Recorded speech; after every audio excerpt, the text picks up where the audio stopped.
Você pode fazer se acreditar que pode. Você está no início de um curso de filosofia que, pela primeira vez na história do mundo, foi organizado a partir de fatores conhecidos que já foram usados e sempre deverão ser usados por pessoas bem-sucedidas. O estilo literário foi completamente subordinado aos princípios e leis incluídos no curso, para que estes possam ser rápida e facilmente assimilados por pessoas de todas as esferas de vida. Alguns princípios serão familiares para todos. Outros serão apresentados pela primeira vez. Deve-se ter em mente, da primeira lição à última, que o valor da filosofia reside inteiramente nos estímulos de pensamento que produzirá na mente do aluno e não apenas nas lições em si. Em outras palavras, este curso pretende ser um estimulante mental que fará o aluno organizar e direcionar as forças de sua mente para um objetivo definido, aproveitando assim o poder estupendo que a maioria das pessoas desperdiça em pensamentos espasmódicos e sem objetivo. Unicidade de objetivo é essencial para o sucesso, não importa qual seja a ideia de sucesso que se tenha. No entanto, unicidade de objetivo é uma qualidade que, em geral, requer pensamento sobre muitos assuntos afins. O autor fez uma longa viagem para observar Jack Dempsey treinar para uma luta. Observou que ele não dependia inteiramente de uma só forma de exercício, mas recorria a muitas formas. O autor fez uma longa viagem para observar Jack Dempsey treinar para uma luta. Observou que ele não dependia inteiramente de uma só forma de exercício, mas recorria a muitas formas. O saco de pancadas ajudava a desenvolver um conjunto de músculos e também treinava a rapidez dos olhos. Os halteres treinavam outro conjunto de músculos. A corrida desenvolvia os músculos das pernas e quadris. A dieta balanceada fornecia os elementos necessários para produzir músculos sem gordura. Sono adequado, relaxamento e descanso proporcionavam outras qualidades de que ele precisava para vencer. O aluno deste curso está, ou deve estar, empenhado em treinar para o sucesso na batalha da vida. Para vencer, existem muitos fatores aos quais se deve prestar atenção. Uma mente bem organizada, alerta e energética é produzida por vários estímulos, todos claramente descritos nestas lições. Deve-se lembrar, entretanto, que a mente, assim como o corpo, necessita de uma variedade de exercícios para se desenvolver corretamente. Para adestrar os cavalos em certas marchas, os treinadores fazem com que saltem obstáculos, o que leva ao desenvolvimento dos passos desejados graças ao hábito e à repetição. A mente humana deve ser treinada de forma semelhante, estimulada por uma variedade de pensamentos inspiradores. Antes de ir muito adiante nessa filosofia, você observará que a leitura das lições vai acarretar um fluxo de pensamentos sobre uma ampla gama de assuntos. Por esse motivo, o aluno deve ler o curso com um bloco e um lápis à mão e seguir a prática de anotar esses pensamentos ou ideias tão logo venham à mente. Seguindo essa sugestão, o aluno terá um conjunto de ideias suficiente para transformar todo o seu plano de vida quando tiver lido este curso 2 ou 3 vezes. Seguindo essa prática, você em breve perceberá que a mente se torna como um ímã que atrai ideias úteis diretamente do ar rarefeito, para usar as palavras de um cientista notável que experimentou esse princípio por muitos anos. Você cometerá uma grande injustiça consigo mesmo caso se ocupe do curso com a sensação, por mais leve que seja, de que não precisa de mais conhecimento do que já possui. Na verdade, nenhum homem sabe o suficiente sobre qualquer assunto que valha a pena para achar que tem a última palavra sobre o tema. Na longa e difícil tarefa de tentar acabar com um pouco de minha própria ignorância e abrir espaço para algumas verdades úteis da vida, com frequência vi em imaginação o grande marcador no portal de acesso à vida escrever "pobre tolo" na testa daqueles que acreditam ser inteligentes e "pobre pecador" na testa dos que acreditam ser santos. O que, traduzindo para a linguagem do dia a dia, significa que nenhum de nós sabe muita coisa e, pela natureza do nosso ser, nunca conseguimos saber tanto quanto necessitamos a fim de viver de modo saudável e aproveitar enquanto estamos vivos.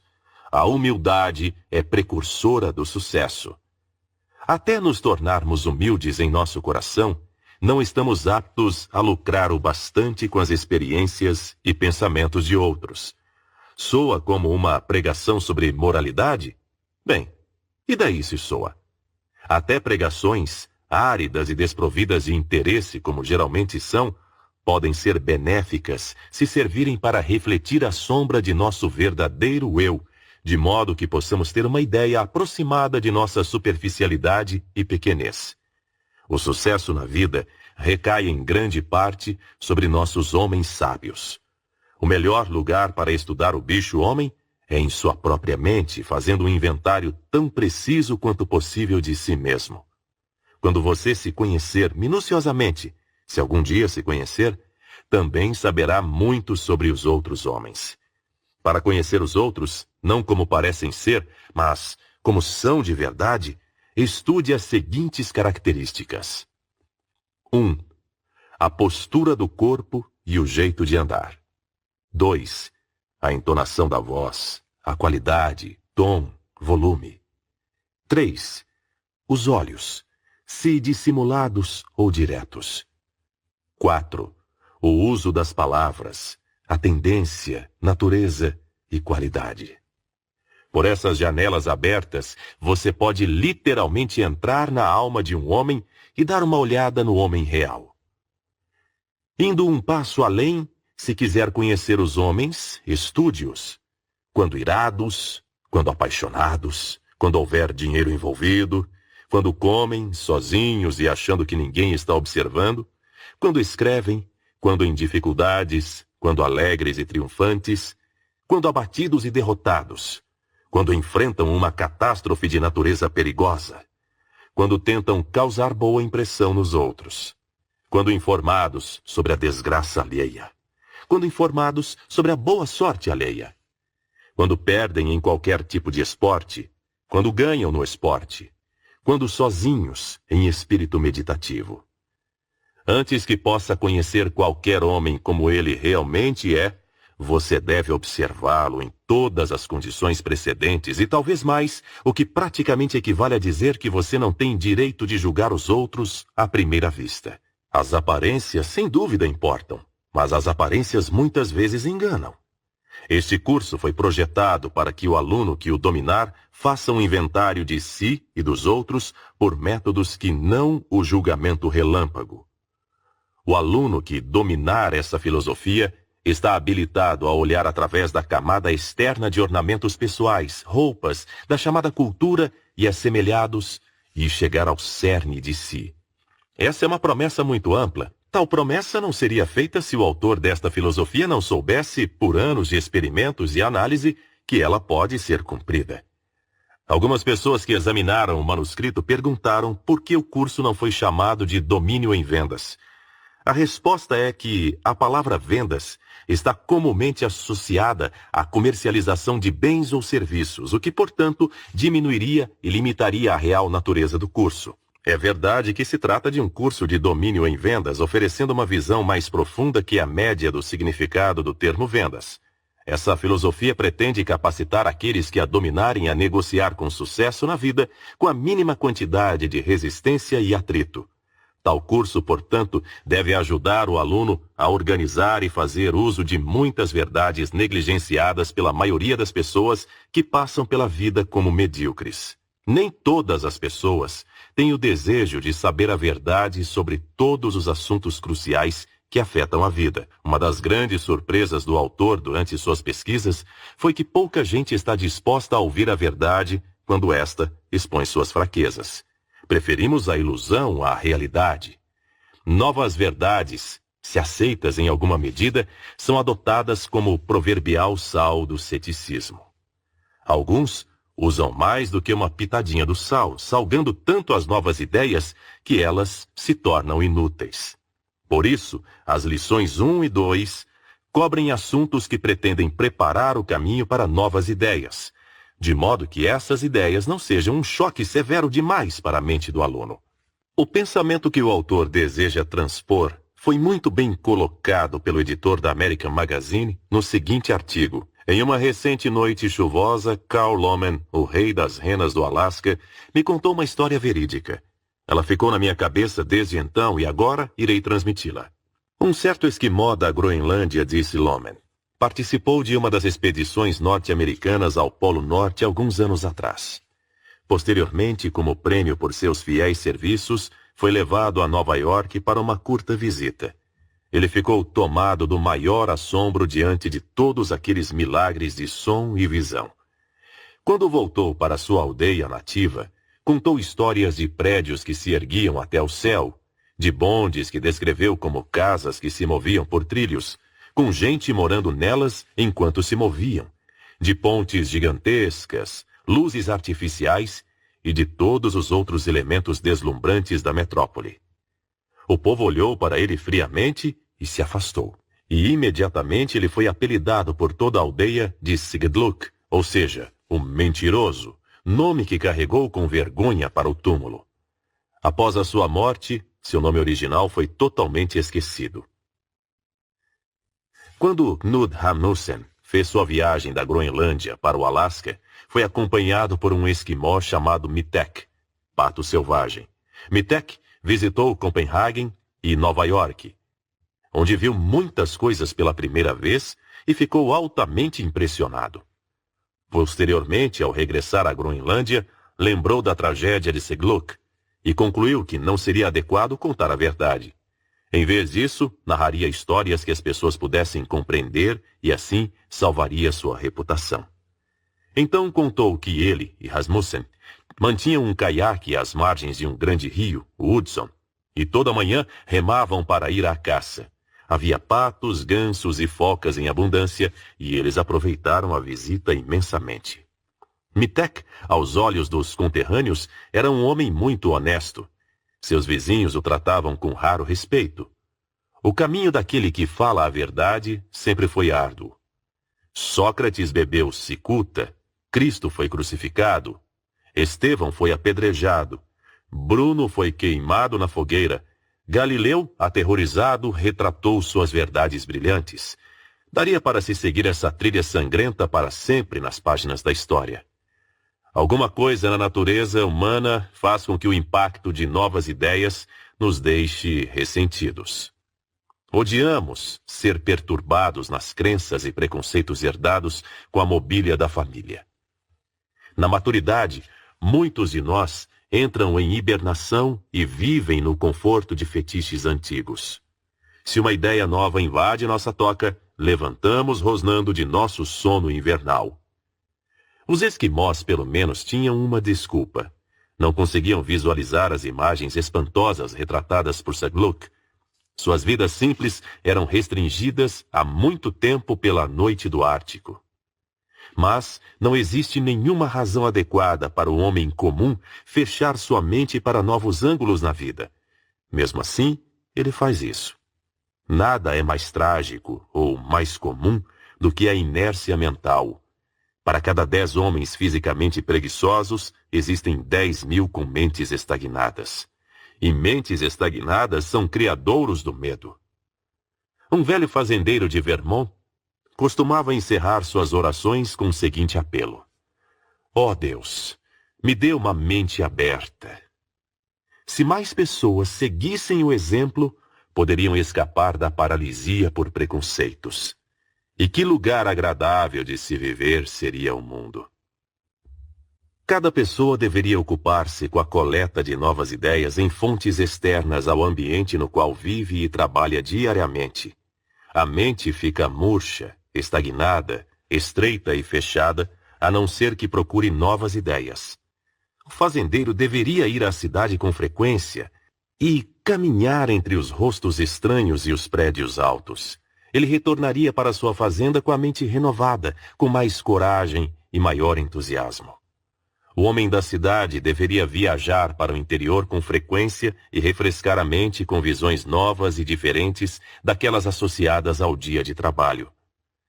Todos necessitam de uma mudança de ambiente mental a intervalos regulares, da mesma maneira que é essencial mudar e variar os alimentos.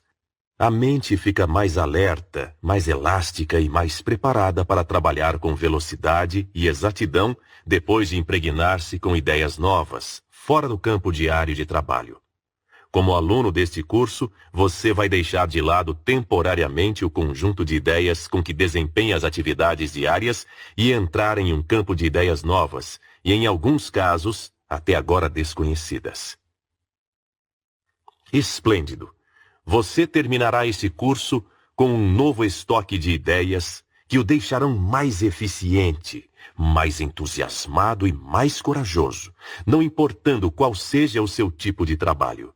Não tenha medo de novas ideias. Elas podem significar a diferença entre sucesso e fracasso para você. Algumas das ideias apresentadas neste curso não exigirão nenhuma explicação ou prova adicionais de solidez, pois são familiares para praticamente todos. Outras ideias apresentadas aqui são novas. Por isso, muitos estudantes desta filosofia podem hesitar em aceitá-las como sólidas. Cada princípio descrito neste curso foi exaustivamente testado pelo autor, e a maior parte foi testada por dezenas de cientistas e outras pessoas capazes de distinguir entre mera teoria e prática. Assim, todos os princípios aqui abordados são reconhecidos como aplicáveis da maneira descrita. Entretanto, não se pede que nenhum aluno deste curso aceite qualquer declaração feita nessas lições sem antes dar-se por satisfeito com testes, experimentos ou análises que comprovem a solidez das declarações. O que se pede é que o aluno evite o grande mal de formar opinião sem fatos definitivos como base, o que traz à mente a famosa advertência de Herbert Spencer. Existe um princípio que é uma barreira contra toda a informação, que é uma prova contra todo argumento e que é infalível em manter o homem na eterna ignorância. Esse princípio é o desprezo antes do exame. Pode ser bom ter esse princípio em mente quando você for estudar a lei do Mastermind descrita nestas lições. Essa lei incorpora um princípio inteiramente novo sobre o funcionamento da mente, e por esse motivo será difícil para muitos alunos aceitarem-na como sólida até experimentarem-na. Entretanto, ao considerar o fato de que o Mastermind é a base real da maioria das realizações daqueles que são considerados gênios, a lei assume um aspecto que exige mais do que um julgamento relâmpago. Muitos cientistas que deram suas opiniões sobre o assunto ao autor acreditavam que o Mastermind fosse a base de praticamente todas as realizações mais importantes que resultam de um esforço em grupo ou cooperativo. Alexander Graham Bell disse acreditar que a lei do Mastermind, conforme descrita nesta filosofia, não apenas era sólida, como todas as mais altas instituições de ensino estariam em breve ensinando-a em seus cursos de psicologia. Charles P. Stamets disse ter experimentado a lei e chegado à mesma conclusão afirmada nestas lições muito antes de ter falado sobre o assunto com o autor da filosofia da lei do sucesso. Luther Burbank e John Burroughs fizeram declarações semelhantes. Edison nunca foi questionado sobre o assunto, mas algumas de suas declarações indicam que aprovaria a lei como uma possibilidade, se não como realidade. Elmer Gates aprovou a lei em uma conversa com o autor há mais de 15 anos. Gates era um cientista da mais alta categoria, à altura de Steinmetz, Edison e Bell. O autor desta filosofia conversou com dezenas de empresários inteligentes que, embora não fossem cientistas, admitiram acreditar na sensatez da lei do Mastermind. É dificilmente desculpável, portanto, que homens de menor aptidão para julgar o assunto formem opiniões sobre esta lei sem investigação séria e sistemática. Deixe-me expor um breve resumo do que é esta lição e do que se pretende que faça por você. Tendo-me preparado para a prática do direito, oferecerei esta introdução como uma apresentação do meu caso. A evidência em que apoio meu caso será apresentada nas 16 lições que compõem este curso. Os fatos usados na elaboração deste curso foram adquiridos em mais de 25 anos de experiência empresarial e profissional, e a única explicação para o uso bastante livre da primeira pessoa ao longo do curso é porque escrevi a partir da experiência própria. Antes do curso A Lei do Sucesso ser publicado, Os manuscritos foram submetidos a 2 universidades proeminentes, pedindo-se que fossem lidos por professores competentes com o objetivo de eliminar ou corrigir quaisquer afirmações que parecessem pouco sólidas do ponto de vista econômico. O pedido foi atendido e os manuscritos foram cuidadosamente examinados. Nenhuma única mudança foi feita, exceto 1 ou 2 pequenas alterações de palavras. Um dos professores que examinou os manuscritos expressou em parte o que se segue. É uma tragédia que todo garoto e garota que entra no ensino médio não seja treinado com eficiência nas 15 partes principais do curso A Lei do Sucesso. É lamentável que a grande universidade onde trabalho e qualquer outra universidade não incluam seu curso no currículo. Já que este curso pretende ser um mapa ou planta para guiá-lo na realização do cobiçado objetivo chamado sucesso, não seria uma boa ideia definir sucesso? Sucesso é o desenvolvimento de poder para obter o que se quer da vida, sem interferir nos direitos dos outros. Eu colocaria ênfase especial na palavra poder, por ser inseparavelmente relacionada ao sucesso. Vivemos em um mundo e era de competição intensa, e a lei da sobrevivência do mais apto é evidente por toda parte. Assim, todos que queiram desfrutar de sucesso duradouro devem tratar de atingi-lo utilizando o poder. E o que é o poder? Poder é energia ou esforço organizado. Este curso tem o adequado nome de A Lei do Sucesso porque ensina como organizar fatos, conhecimento e as faculdades mentais em uma unidade de poder. Esse curso traz uma promessa definida, ou seja, mediante seu domínio e aplicação, você pode ter tudo o que quiser com a seguinte ressalva: dentro do razoável.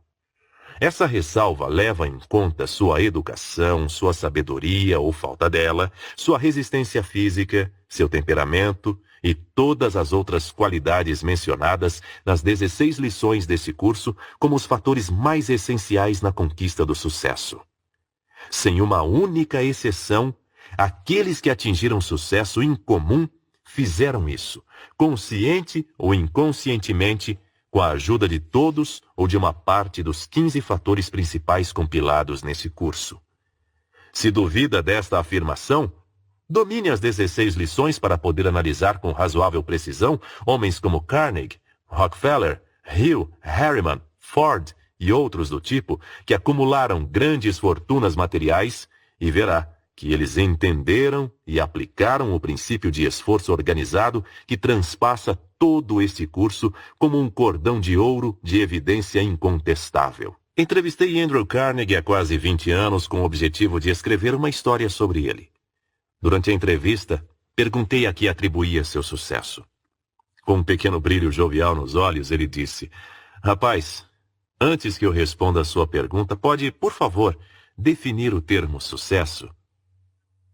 Depois de esperar até perceber que fiquei um pouco embaraçado com a pergunta, ele continuou: "Por sucesso, você se refere a meu dinheiro, não é?" Respondi que dinheiro era o termo pelo qual a maioria das pessoas media o sucesso, e então ele disse: bem, se você deseja saber como conseguir meu dinheiro, se é isto que você chama de sucesso, responderei dizendo que temos um mastermind aqui em nosso negócio. E essa mente é composta por mais de uma dezena de homens que constituem minha equipe pessoal de superintendentes, gerentes, contadores, químicos e outros profissionais necessários. Nenhuma pessoa desse grupo é o mastermind de que falo, mas a soma total das mentes do grupo, coordenadas, organizadas e direcionadas a um fim definido em um espírito de cooperação harmoniosa, é o poder que trouxe meu dinheiro. Não existem 2 mentes exatamente iguais no grupo, mas cada homem no grupo faz o que é esperado que faça. E faz melhor que qualquer outra pessoa no mundo poderia fazer. Naquele instante, a semente deste curso foi semeada em minha mente, mas só criou raiz e germinou depois de um tempo.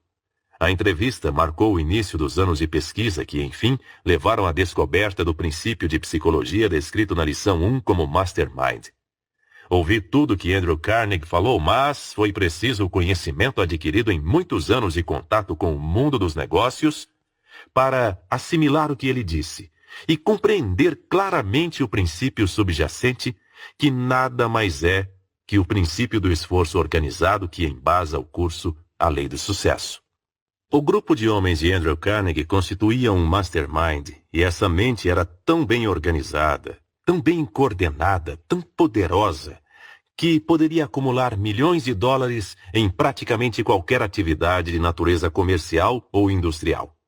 O ramo siderúrgico em que estava engajada não passava de acaso quanto à acumulação da riqueza de Andrew Carnegie. A mesma riqueza poderia ter sido acumulada se o mastermind fosse direcionado para o setor de carvão, bancário ou supermercadista, porque por trás da mente havia poder. Aquele tipo de poder que você poderá ter quando houver organizado as faculdades de sua mente e se aliado com outras mentes bem organizadas para a realização de um objetivo principal definido de vida. Uma cuidadosa verificação junto a vários ex-sócios de Andrew Carnegie, realizada após o início desse curso, provou conclusivamente não só a existência da lei chamada de Mastermind, como que essa lei foi a fonte principal do sucesso de Carnegie. Talvez nenhum associado de Andrew Carnegie o conhecesse melhor que o Charles Michael Schwab. Nas palavras a seguir, Schwab descreveu fielmente o algo sutil da personalidade de Carnegie que lhe permitiu alçar-se a alturas estupendas. Nunca conheci um homem com tamanha imaginação, inteligência vivaz e compreensão instintiva. Dava para sentir que ele sondava seus pensamentos e fazia um balanço de tudo que você já tinha feito ou poderia fazer. Parecia captar a sua próxima palavra antes que você falasse. O jogo mental dele era ofuscante, e o hábito de observação cuidadosa proporcionou um estoque de conhecimento sobre muitos assuntos. Mas a qualidade marcante de tão rico patrimônio era o poder de inspirar outros homens. Ele irradiava confiança. Você poderia ter dúvidas sobre alguma coisa e discutir o assunto com Carnegie. Em um segundo, ele faria você ver que estava certo e acreditar absolutamente naquilo, ou poderia resolver suas dúvidas apontando as fraquezas. Essa qualidade de atrair e estimular os outros provinha da sua própria força. Os resultados de sua liderança foram notáveis. Nunca antes na história da indústria, imagino eu, existia um homem que, sem entender os detalhes operacionais de seu negócio, sem nenhuma pretensão de conhecimento técnico em siderurgia ou engenharia, foi capaz de construir tamanho empreendimento. A capacidade de Carnegie de inspirar os homens repousava em algo mais profundo do que qualquer faculdade de julgamento. Na última frase, Schwab transmitiu um pensamento que corrobora a teoria do Mastermind, a que o autor desse curso atribuiu a fonte principal do poder de Carnegie. Schwab também confirmou a declaração de que Carnegie poderia ter o mesmo sucesso que teve no setor siderúrgico em qualquer negócio. É óbvio que seu sucesso deveu-se ao entendimento de sua mente e das mentes de outros homens e não ao mero conhecimento de siderurgia. Esse pensamento é um grande consolo para aqueles que ainda não alcançaram sucesso marcante, pois mostra que o sucesso é apenas uma questão de aplicar leis e princípios à disposição de todos, e não esqueçamos que essas leis são plenamente descritas nas 16 lições desse curso. Carnegie aprendeu como aplicar a lei do Mastermind. Isso permitiu organizar as faculdades de sua mente e das mentes de outros homens e coordenar o conjunto por trás de um objetivo principal definido. Todo estrategista, seja nos negócios, na guerra, na indústria ou outros setores, entende o valor do esforço organizado e coordenado. Todo estrategista militar entende o valor de semear divergência nas fileiras das forças adversárias, pois isso rompe o poder de coordenação. Durante a Primeira Guerra Mundial e a Segunda, muito se ouviu falar do efeito da propaganda e não parece exagero dizer que as forças desorganizadoras da propaganda foram muito mais destrutivas do que todas as armas e explosivos. Um dos momentos mais decisivos da Primeira Guerra Mundial ocorreu quando os exércitos aliados foram colocados sob o comando do marechal francês Ferdinand Foch. Muitos militares, bem informados, afirmaram que esse movimento significou a desgraça para os exércitos adversários. Qualquer ponte de ferrovia moderna é um exemplo excelente do valor do esforço organizado, pois demonstra de forma bastante simples e clara como milhares de toneladas de peso podem ser suportadas por uma pequena quantidade de barras e vigas de aço arranjadas de tal modo que o peso se espalha por todo o conjunto. Houve uma vez um homem que tinha 7 filhos que viviam brigando entre si. Um dia, o pai reuniu todos os filhos e comunicou que desejava demonstrar o que a falta de esforço cooperativo deles significava. O homem havia preparado um feixe de 7 varas cuidadosamente amarrado. Ele pediu a cada um dos filhos que pegasse o feixe e o quebrasse. Todos tentaram, mas em vão. A seguir, ele cortou os cordões, entregou uma vara a cada filho e pediu que a quebrasse no joelho. Depois que todas as varetas foram quebradas com facilidade, ele disse: "Quando trabalham juntos em espírito de harmonia, vocês se assemelham ao feixe de varas, e ninguém pode derrotá-los. Mas, quando brigam entre si, qualquer pessoa pode derrotá-los, um por um." Existe uma lição válida na história do homem e dos 7 filhos brigões que pode ser aplicada às pessoas de uma comunidade, aos empregadores e empregados de um determinado local de trabalho, ou ao estado e nação em que vivemos. O esforço organizado pode tornar-se um poder, mas pode tornar-se também um poder perigoso a menos que guiado com inteligência, sendo este o principal motivo para a 16ª lição deste curso dedicar-se amplamente à descrição de como direcionar o poder do esforço organizado para que leve ao sucesso. Aquele tipo de sucesso baseado na verdade, justiça e equidade que leva à felicidade final. Uma das mais marcantes tragédias desta era de luta e loucura por dinheiro é o fato de tão pouca gente estar envolvida na atividade de sua preferência. Um dos objetivos desse curso é ajudar cada aluno a encontrar seu nicho particular no mercado de trabalho, onde prosperidade material e felicidade em abundância possam ser encontradas. Com esta finalidade, as várias lições do curso são habilmente planejadas para ajudar o aluno a fazer um autoinventário e verificar que aptidão latente e que forças ocultas estão adormecidas dentro de si. O curso inteiro pretende ser um estímulo para que você veja a si mesmo e suas forças ocultas como são, e para despertar a ambição, a visão e determinação que lhe façam ir em frente e reivindicar o que é seu por direito. Há menos de 30 anos, Henry Ford trabalhava num local onde havia outro homem que fazia praticamente o mesmo tipo de trabalho que ele. Diziam que aquele homem era mais competente naquele trabalho específico que Ford. Hoje, aquele homem continua no mesmo tipo de trabalho, com um salário bem abaixo de $100 por semana, enquanto Ford é o homem mais rico do mundo. Que diferença marcante entre esses dois homens separou-os tanto em termos de riqueza material? Apenas o seguinte: Ford entendeu e aplicou o princípio do esforço organizado, e o outro homem não. Enquanto este livro era escrito, o princípio do esforço organizado foi aplicado na pequena cidade de Shelby, em Ohio, para promover pela primeira vez na história do mundo uma aliança mais estreita entre as igrejas e os estabelecimentos comerciais de uma comunidade.